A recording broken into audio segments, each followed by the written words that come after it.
Wavect, the web-free software company that understands what you want. Hi everyone, welcome at Wavect. Today with Charles Adkins, who is the global lead of business development at Aptos. He's also former global VP of strategy at Landvolt, former vice president at Polygon, and also former senior partner at the F5 consulting group. And today, as you already might guess, we're talking about Aptos itself, the new blockchain, and say goodbye to slow transactions and high speed efficiency. So starting out, thanks Charles for being here. And before we actually jump into Aptos, I would like to know a little bit more about yourself, your passions, and what you're working on right now. Yeah, absolutely. Thanks for having me on. So my background, I started in tech a long time ago in the 90s. Actually, one of my first jobs was hard coding banner ads for Yahoo when I was a teenager, and they didn't care how old I was. But all through that time, I mean, I've just been really involved with high growth companies, digital growth, kind of on the leading edge of tech and how tech can really improve enterprise businesses. And so obviously that led me down the path of blockchain very quickly. Crypto became a little bit more difficult for major businesses, but the underlying technology of blockchain is obviously something that most businesses can utilize without any regulatory issues. So kind of stuck towards the blockchain side. Like you said, ended up at Polygon, Landvault, and then now with Aptos. After doing a ton of research on the chains out there, I very deliberately chose to work at Aptos, and I'm sure we'll talk about some of those reasons today. Awesome. Sounds very exciting. And that already brings me to the first point. Why did you choose Aptos? I think that's a great starting point here. I think, one of the reasons is just seeing so many tech cycles of the past, they typically have patterns and they typically repeat themselves where an original technology will be launched.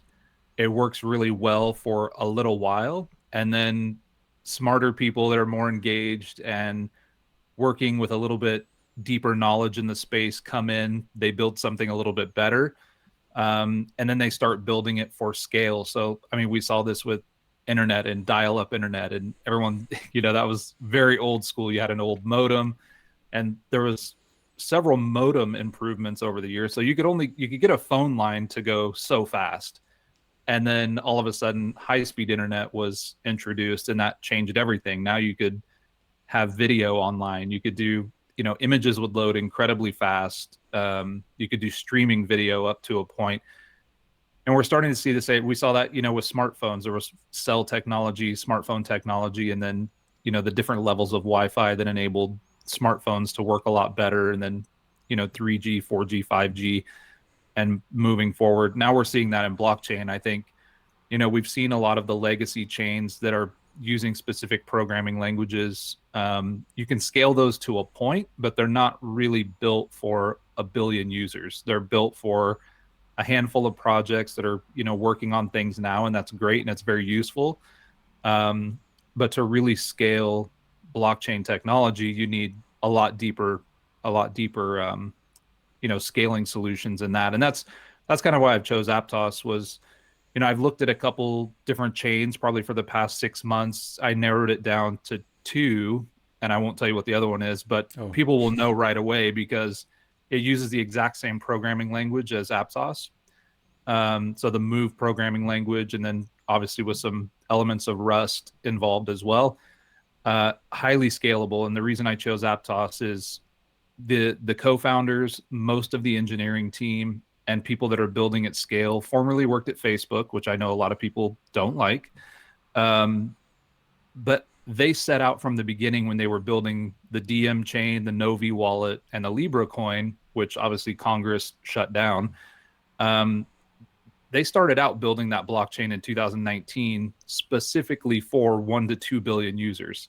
So when you already have that in your mind, and then you're able to spin out and continue to build that without Facebook really, being in charge of you, the scaling knowledge is there. The computing knowledge is there, and the engineers are just brilliant. I always joke. I said it's really funny that I went from being one of the smarter people in my former company to being the dumbest person that works at Aptos. Like all of these people are absolutely brilliant. So, I mean, I'm really happy to be there, and it took me a lot of research to get there. That's a statement. Wow. Uh, well, the first thing when I hear all that, right, would be when talking about high speed and being a fast chain for 1 to 2 billion users. Most people, and we talked about that in our previous talk discussion, is most people still have that, I would say, launch issue on top of their heads, right?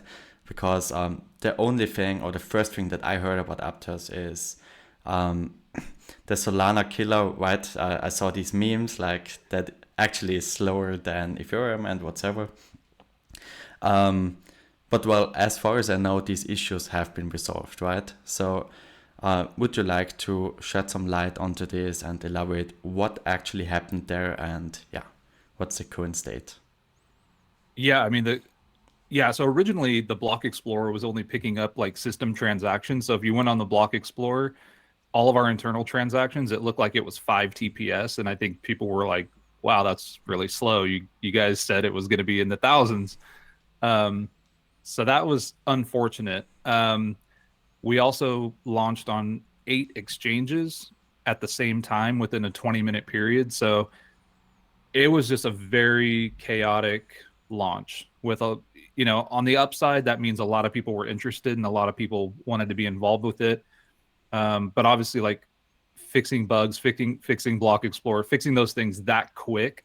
I mean, there was anything on Twitter, it moves like at the speed of light. So once somebody saw that on Twitter, they started making tweets about it, and then it just basically went everywhere. But I mean, all of those things are completely solved. We've just done third-party testing up to 13,000 TPS without any issue. The only reason it hasn't gone higher is because we don't really have a lot of users on there doing more than 13,000 TPS. And that was third-party tested by I'll just say one of the top 5 tech companies in the US, who we work closely with, and hopefully is going to publish not only some third-party reports on that, but also what I think is going to be special about what we're going to do with these reports is tell the general population how to replicate that themselves. I think that's where a lot of the other chains, they'll tell you their TPSs, whatever it may be, but they won't tell you exactly how to do that testing. We're going to put out a step-by-step guide. Like if you want to test it out, these are the exact steps you need to take, and let people see how far they can push it. I mean, we're pretty confident on how far you can push it. So we want people to be able to replicate those same results and not just take our word for it. That's great to hear. Well, for sure for devs, that's great, right? How do you, especially as a business development lead, right? What's your, do you have a plan to actually push that, let's say, message out into the public? Because, for example, I'm in Web3 and at least myself, I didn't reach by that message yet. So yeah, we haven't really published a lot of that yet. I know we're going to in the next couple of weeks. We're going to do our own publication on that, and then hopefully by the end of the first quarter, that other company I was talking about is going to do their third-party publication on that as well. And hopefully people will start seeing that replicate, and they'll be able to do it themselves and whenever. But I mean, even right now, like I don't know what our Block Explorer is at today, but I know we just passed 75 million transactions in 10 weeks. So congrats. Let me see. I mean, the latest. Let's see. I'll do the live So right now, currently on our system, there's people doing 8 TPS, which isn't that much, but because that's really all the transactions we have going through there. Our peak in the last 30 days was 1,569 TPS. So that's typically happens when a popular collection's doing like an NFT drop or something like that. We can handle those, 1,500, 2,000 NFT purchases per second. That's like super easy for us to do. That's cool stuff. Yeah, that's definitely, especially with all these big enterprises now coming into the Yeah. space, right? Looking at Starbucks, Reddit, and all these kind of actual, let's say, existing Web2 businesses that actually work, right? Have an existing business model, and a huge community as well. I can definitely see that coming. So I guess, Yeah, gaming is where it gets really interesting, especially when you're talking like 5 to 10 million users who do on average like 30 to 50 transactions a day. That gets really big. In-game transactions is where obviously we love that focus, and then enterprise use cases like we like the like the Reddits, the social media, like actually putting social media on chain. We're pretty close to being able to handle that amount of transactions. okay, that would be crazy. Yeah. Well, gaming and social media is definitely, I would say, one of the most challenging besides actual enterprise, right? So mostly because both of them require tons of micro transaction, right? And Yep. yeah, this can definitely congest some chains or networks out there. Um, okay, so I know you're not a technical, also not that technical, right? You're in blockchain, so you have, regardless, really deep knowledge anyway.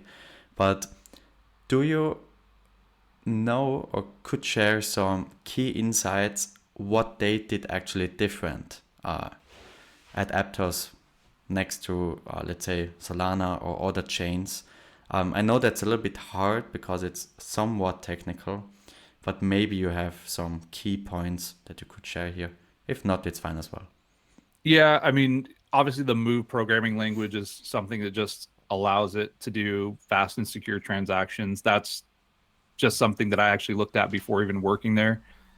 Um, there's more of like a pipeline and modular approach to how transaction processing happens. So it improves the actual efficiency of the hardware that somebody's using, um, at the validator level and at the user level. It works a little bit better. Most of our transactions right now, especially on the NFT side or in-game side, they're sub 1 second, so less than 1 second finality to the chain. Which even if you just like go and test out moving the APT token back and forth between wallets, like it's almost instantaneous. Like you see it show up very quick. Um, we use like a parallel execution engine and block STM, so programmers can do like concurrent and like really complex transactions like very simply. And then I think like the one thing that helps us look into the future is everything is basically built with the design principles of upgradability and configurability. So in the future, you don't have to go like how right now we see a lot of NFT projects in particular, like they reach a certain plateau, they have to migrate chains, they have to migrate all of their assets. We kind of built things in a way where instead of doing hard forks and network upgrades, we can actually upgrade things at the application layer, and that actually goes directly to the chain as well. So you're not going to be, we can upgrade the performance of the chain without having people have to constantly go back and move assets and go back and forth. So it'll be an ever changing kind of evolving chain as time goes on, which is, we kind of view it like the internet. It's like the internet's been around forever, and the things that people put on the internet have just been getting more and more complex, and there's more and more data, and it needs to go faster and faster. But the internet never actually shuts down in order to do that. There's just different upgradability features, hardware that comes out, etc. But the actual base layer of what the internet is and the protocol is, it never actually changes. So we kind of view the upgradability features like in that same way.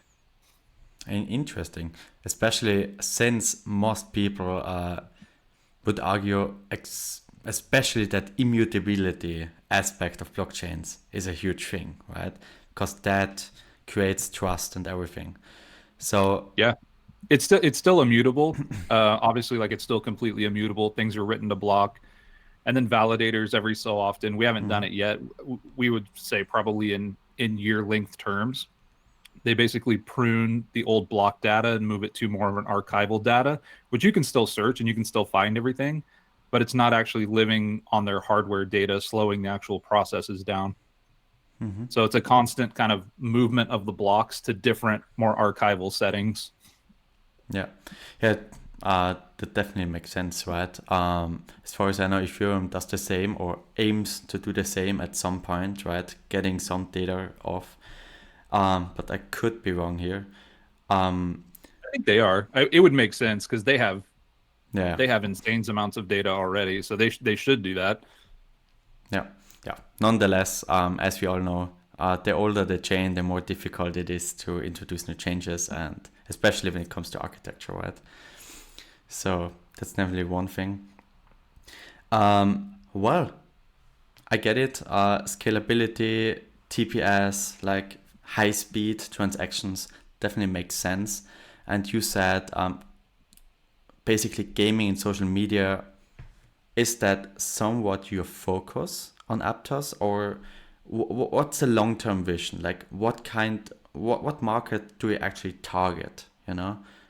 I think for us, like we're really, and even myself, like even though I'm not heavy on the engineering side, I would love to see people actually test what the chain can do. And that's been like a big problem is not a big problem, but immediately when a chain is introduced, the first thing that people typically want to do is an NFT drop. And they do their 10,000 PFPs, and we have some amazing NFT projects on Aptos for sure, and they're doing amazing. The thing is, 10,000 NFTs for us is it'll that'll transact in less than a second. So that's not really testing the engineers, and like the engineers and the tech team that we have, they're just really eager to see like how far people can actually push this. So that's why we want to see gaming, we want to see social. It's mainly our focus because we know that's where most of the people are. And if we can get a lot of people using the chain and we can see if there's any, points of weakness or points where we need improvement, that's the only way we're going to be able to find out. Yeah, so that's why we're kind of focused on those, is because that's where most of the consumers are. Yeah, definitely makes sense, especially in the early beginnings when you introduce a new product, in this case for blockchain, right? You actually need those user tests, right? This actual battle testing on the field, right? Are there, or what are the plans to actually onboard these games or social media projects whatsoever? I think a lot of it will be with when we start talking more publicly about our TPS ability, the low latency, the high throughput. I think people will start to understand it. I know in the gaming space, I know gamers typically don't like blockchain. There's a couple reasons for that. Is a lot of the games they've been exposed to are just play to earn games. Play to earn games or like clicker games. Like they're just they're really speculative. However, with like AAA gaming studios, there hasn't really been a blockchain that can handle that level of complexity and speed, which we can do. Another thing that we have the ability to do is, multi-sig key rotation with like the wallets, and where the wallet doesn't even appear when you log into a game. So another big thing is gamers will go to a game, they go to log into their wallet, type their password. It's just another step they don't want to do. With ours, the wallet can be completely hidden behind the game. You log in with username, password, or whatever you log in with, and we know gamers lose their password every 5 seconds anyway. So Well, you just log in as normal, and then like we've found ways to do composability between publishers. So if there's a major game publisher that has 15 titles, we now have a way, whether it's built on Unity or Unreal, we can basically put in-game portals, and you can carry your NFTs across all of those published games if you want. Now it's up to the game publisher whether they want to make those usable in every game. But let's say if you just had your avatar as an NFT and you were on a published title, and then you took it across to 5 other games that the same publishers built, you could use your same avatar in all those games. It's like not a problem. Yeah. So I mean, I think those are use cases where gamers will find it interesting, and then they can actually own, buy, and sell their assets as well. Yeah, I think it's just getting the game companies to understand that there's newer technology out there now where they could at least start testing some of this stuff. I definitely can imagine that from a user perspective, right? That you actually want to have that portability aspect. Um, I've talked with some projects and customers about that in the past, and most of the time it leads to the conclusion that games don't really have much interest in actually having their assets portable, right? Because everyone wants Yeah. to create their own assets, especially if they sell it, right? Yeah. Um, yeah, okay. So, I think one of the use cases that seemed a little bit easier was with skins and just the way that skins look. So if you had, like a tiger stripe jacket in one of the games, maybe when you move over to, Call of Duty or Ghost Recon, like something like that, instead of you actually wearing that same piece, you could actually have like that tiger stripe skin, but as a gun. So you would actually move the visual aspect of it, but not the actual like asset. So that comes with like obviously more composable assets, and then you need more metadata as to how it relates to what pieces of the game. But it's just fun to kind of play around with that. Now you have the ability to move some of those things back and forth between different games. Yeah, you can just do some cool testing. It's still early, but it's fun to play around with. definitely. What you just said with for sure changing the asset when porting it, right? That definitely makes sense, and I think there's even no way around that, right? Because if you have a 3D asset and you move over to example 2D game, well, how is that supposed to work, right? So that's definitely now lesser. I don't know, maybe it's specific to Aptos, but do you have some thoughts about how, let's say, games could be incentivized, or the other publisher, maybe the other game publisher, to provide the asset, the ported asset, because the 3D asset needs to be in 2D as well, which is Yeah. work, right? Someone needs to provide that. How to provide incentives to do that, right? Do you have some thoughts about that, or do you think it's completely, they will do that for, I don't know, community building, whatsoever?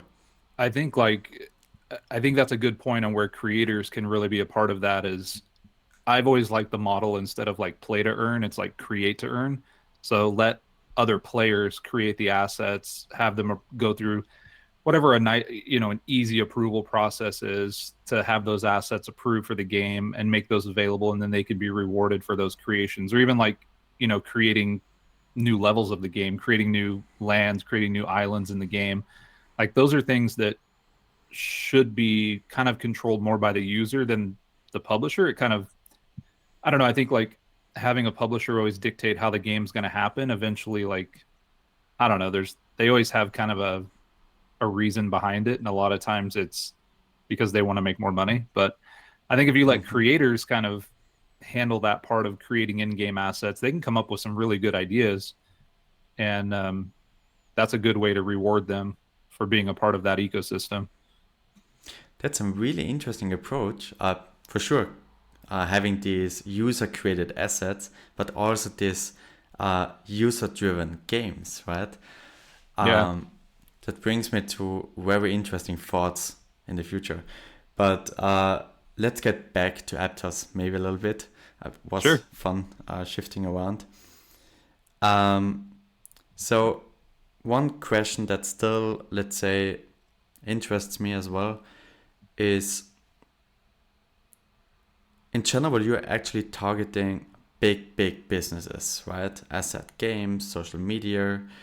Are there some benefits specifically, or reasons? Let's put it that way, because blockchain is still like, why should I use it for my business?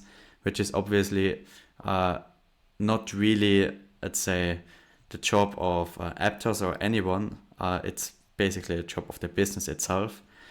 Um, but are there some specific reasons why medium or smaller businesses could actually benefit from Aptos as well, besides, for example, Polygon, if you can say that, you're a little bit biased here, maybe, or these kind of things? Yeah, I think a lot of it has to do with, I mean, first of all, just Aptos being a layer one is really helpful. A lot of the EVM compatible chains, layer twos, things of that nature, they're always going to rely on what Ethereum does in the future in order to be successful. And I think as long as, the EVM compatible chains, Ethereum, do a lot of network forking, do a lot of network resets, um, introduce proposals like really late when the technology's already shifted. And what was the other thing I was going to mention? They do have a low throughput right now, and I think with gaming, even with Polygon being a layer two, the kind of the mechanics of buying an in-game asset, having it show up in your wallet and show up on the Ethereum chain actually takes quite a while, and it's not as seamless as a lot of people would like. And then just the Solidity programming language in which most of the smart contracts are built on, they're very difficult to scale. They're not very, malleable or changeable. They don't really have like a lot of playgrounds and test nets and sandboxes where you can test out how good your smart contract is without an audit. I mean, you might release a smart contract and have things drained out of your wallet before you even know what happened. So like you want to be able to like test and change those things. You could do some testing on Ethereum for sure. Um, I think for small to medium businesses to think about Aptos, it's really, you might be a small to medium business today, but I doubt that that's where you want to be forever. So if you kind of start on a chain that has the ability to scale in the future, you won't have to worry about, now I need, 10, 20,000 TPS. Now I need 100,000 TPS. And then you're out like searching for a new chain and like, or you have to do these multi-chain, concepts, which we're starting to see a lot of the NFT projects do. You don't have to worry about that. It's kind of like cloud scalability. Like if you want to have cloud storage, it's like, okay, do you want 1 gigabyte today, or do you want like petabytes, terabytes? Like how big do you want to go? You can kind of scale up as you go, and the use case is up to you. Yeah, definitely makes sense. And it also makes sense. That brings me to the next point. Having a separate programming language, right? And I'm sure you expected that at some point from a smart contract developer. It's always a big, let's say, challenge for new blockchains or networks when they have a new programming language for their own platform, right? For their own network. How do you actually try to tackle that? Because you need to educate new devs and onboard them, convince them to spend their time on that. Yeah, I mean, we try to do a lot of hackathons. We try to do a lot of developer outreach. I think a lot of developers that start working with it see that it's really clean and easy to use. We're also trying to, create a lot of different SDKs for a lot of different use cases that developers can utilize and just bring right into what they're building. And then obviously now, like working with Morales, like we've got a lot of enterprise grade APIs that we're going to be putting out. So we're trying to make it as easy as possible. But yes, having that developer community pick up the language, understand it, and understand, that there's scalable use cases and you can do it pretty easily. I think is something that we're working through right now, and we've got a lot of people learning it, and I think a lot of more people will learn it in the future. I think that's actually one of the bigger, I would say, risks with Solidity is there's a lot of information out there on smart contracts, and you see a lot of copy and paste smart contracts. That's true. That people just kind of, it's like, oh, this NFT project did that, copy paste. Okay, now I have an NFT project. It's like it gets a little old after a while. So, it's a little bit harder to do that in Move and Rust. 100%. That the only thing that could be, or that let's say this forking, copycatting actually has on is good actually for is actually good for is it's battle tested, right? If you have an NFT collection that actually handled hundreds to thousands of transactions, you at least know, well, it's not very likely that it's going to be hacked, right? That's Just make sure you change the wallet addresses so someone else isn't getting paid for all your work. oh well, yeah, that would be a good idea. I've seen somebody directly copy and paste the smart No. contract, Okay. launch the program, and then every NFT they sold ended up going to the other person's wallet. That's painful. Well, shit happens, right? Yeah. Yeah, Yeah. you only do that mistake one time. Yeah, obviously. Yeah. Hey, awesome, Charles. Thank you. I learned personally a lot. Thank you for spending the time with me today. Do you maybe have 3 key takeaways or 3 call to actions for people listening to this session? Yeah, I mean, just what a lot of people need to do is kind of what I just posted on LinkedIn. I don't know when you're going to air this, but it's, pick your head up and kind of look around at some of the new technologies that are out there. A lot of people are still doing Ethereum Solidity just basically because that's what they know, but kind of take the time and see what other chains are out there, what other languages are out there. You can learn a lot by following Aptos on Twitter. You can follow me on LinkedIn. And I think just, start thinking about how large you want to scale things and how many people you want to see implement blockchain. And there's actually ways that you can, those solutions do exist already. So yeah, just do a little bit of research, I think is the best thing to do. Awesome. Yeah, cool. And yeah, feel free to send me the links. I will drop it into the video description. And yeah, thank you again Awesome. for being here and for listening. Yeah. Thanks, Kevin. Cool. Wavect, the web-free software company that understands what you want.